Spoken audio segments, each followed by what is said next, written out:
my name is Joe Morrissey. I'm a professor at Stetson University College of Law, and I'm here today with two of my colleagues, two professors at Stetson as well, and two of our students, and we're here to talk about some of our international advocacy programs. Hi, my name is Meagan Foley. I am a 3L at Stetson, and I was on the Private International Law Arbitration Moot team for 2 years.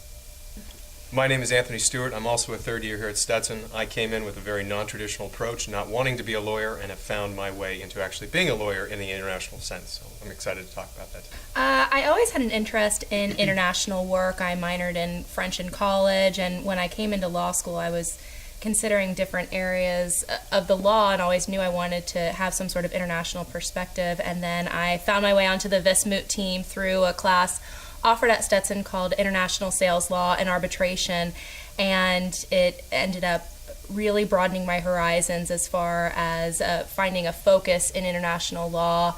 It's a competition that focuses on private international law. It's an international sales dispute, and I fell in love with the area and know that this is definitely one of the areas of law that I'd like to pursue. Great. Anthony? Like I said, I came in with a very non-traditional approach. I didn't want to be a lawyer.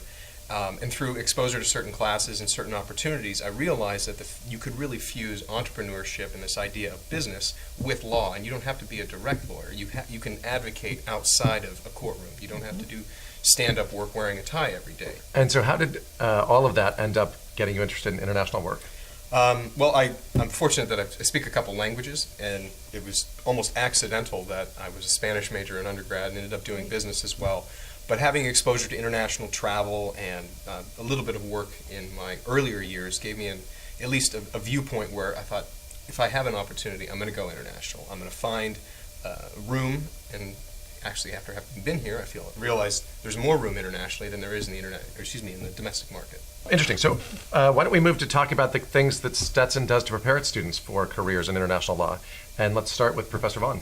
We actually have many programs at Stetson. We have study abroad programs. We have components to classrooms here. We have experts on the faculty, such as Professors Morrissey and Beane, that will teach you the substantive nature of the work, and then you'll have an opportunity to go out and actually hone those skills, whether it's in a study abroad program or an international moot or something in the Caribbean where you have an opportunity to potentially write constitutions and really advocate for people's rights. So we have all of these different components which are starting in the classroom, but then expanding out, whether it's out of the classroom into a courtroom or out of the classroom into the world.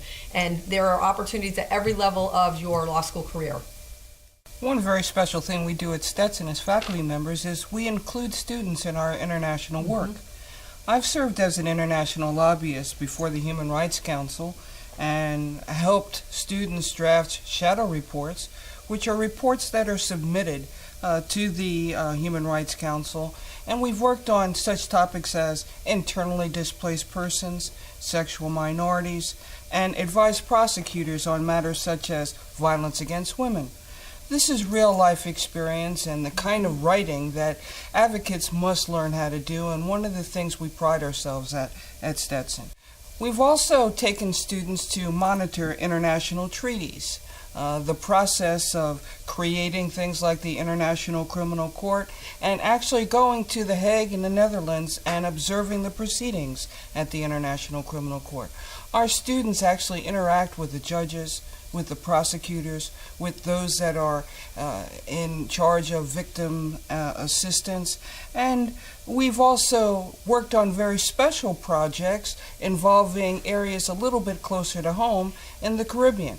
Students really can come from any interest, whether it be the private sector or public sector, and get experience working on these programs and advancing these goals.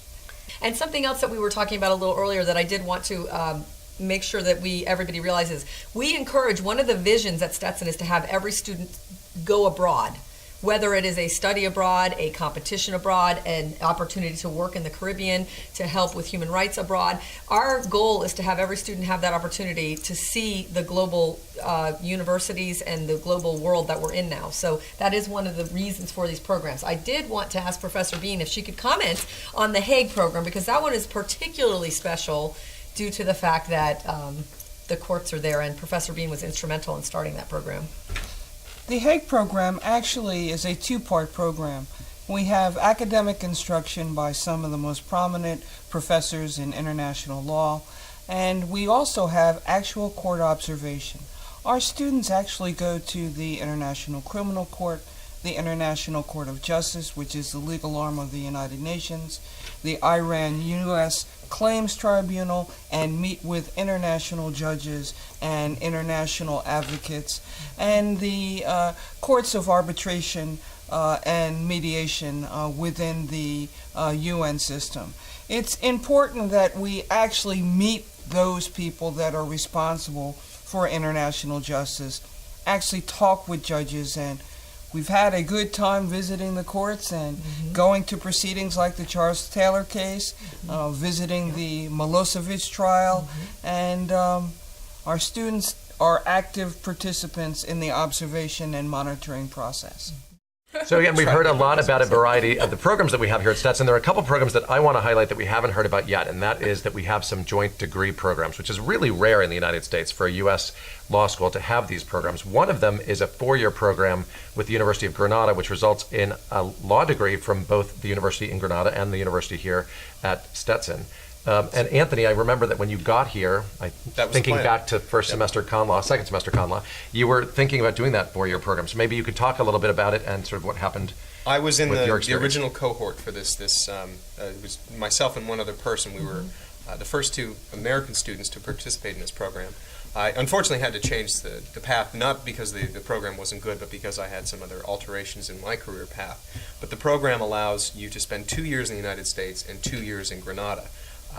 You are required to have a pretty substantial Spanish background. They call it, there's a test called the DELE, the Diplomas de Español como Lengua Extranjera, which means it's like the TOEFL test for foreign students learning English. It's the reverse for Spanish. And you have to be at a high intermediate level. It seems daunting, but it's really not. If you have a good undergraduate background in Spanish, chances are you can pass this test, especially with some preparation. Yeah. But it's a fantastic program that gives people the opportunity to not only learn how to advocate, but have the licensure or the credentials necessary to gain the licensure in 2 completely different jurisdictions. Well, and I know now that once you get the licensure, that the degree in Spain, it actually is recognized throughout Europe. It depends. It's much like the United States. Certain states bar recognition goes from state to state. It's the same thing for Europe, and timelines change. And there's levels that you can practice in, like you might be able to be in an international in-house counsel type position versus a law firm or something. But there's lots of different levels that we all have delineated in the International Programs Office. And there's also another program while we're talking about it. You can also do the same type of thing in France. In France, you would be earning a master's degree, so it's a 3-year program. That program, you don't have to have a very high level of fluency in French because most of the classes are taught in English. That being said, you are in France for an entire year, and that's how you would earn your master's in France. And it's the same concept of you'd have a certain level that you could practice all throughout Europe. So at the end of those 3 years, you have a JD from Stetson and an LLM from, it's the University of Toulouse, if I remember? Yes, it sure is, in southern France. So, and it actually doesn't take any more time than a traditional JD program. that one doesn't. Which is spectacular. Yeah. That's amazing. So finally, I just wanted to ask a few of our panelists if there are any suggestions for what undergrads might be thinking about doing to prepare for a career in international advocacy.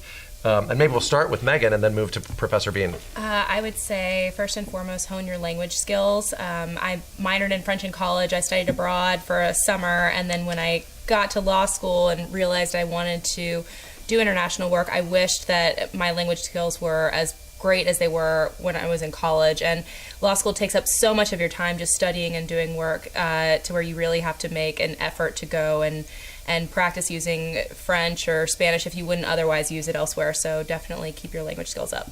Yep, great advice. And Professor Beane? And for those students who really like to have fun in the international arena, we have some very interesting projects.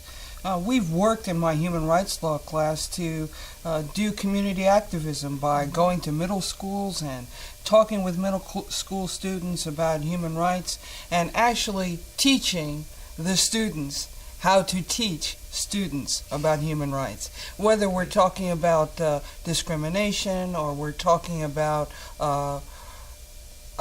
genocide or we're talking about torture, it's important to be able to communicate effectively to all segments of the community, including our young people.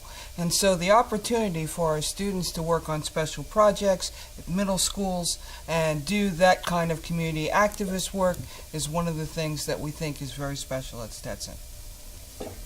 Terrific. Well, thank you for listening. We look forward, hopefully, someday to seeing you at Stetson.